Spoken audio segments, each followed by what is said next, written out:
Bashar al-Assad has lost control of his country, and according to reports, he nearly lost his life too.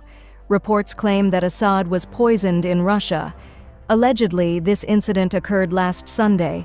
There hasn't been any official confirmation from Russian authorities yet, but here's what is being reported. Assad began coughing and choking pretty violently, as per reports.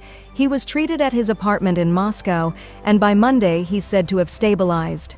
Later, tests were conducted, and they reveal the presence of poison in his system. This is all that we know at this point. It's not clear who might have poisoned Bashar al-Assad, how he ingested it, and how he survived. But you have to admit that this is box office stuff.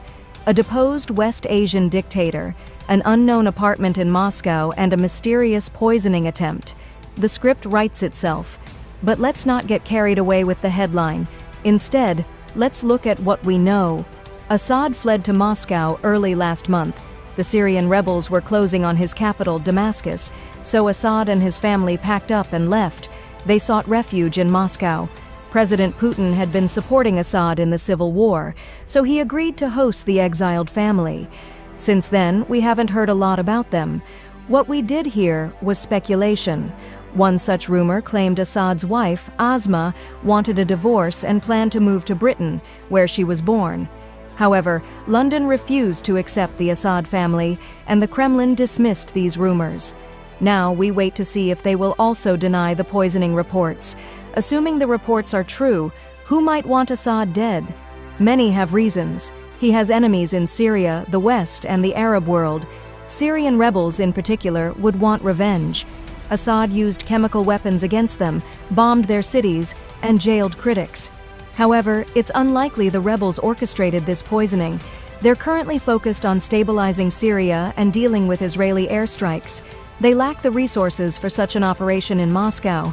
The location of the alleged poisoning raises questions too.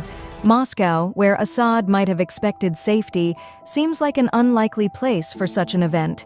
His family owns numerous properties there, his eldest son studied in Moscow, and they frequently vacationed in Crimea.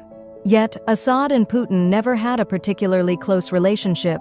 Russia had long urged Assad to make reforms and strengthen his army, but he ignored these demands.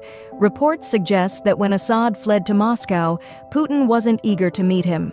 At Putin's press conference, held 10 days after Assad's arrival, he mentioned he hadn't yet seen Assad, but planned to do so. Another 10 days have passed, and there's still no record of a meeting. Now, with this reported poisoning, it remains to be seen how Russia will respond. Their reaction could provide clues about what really happened.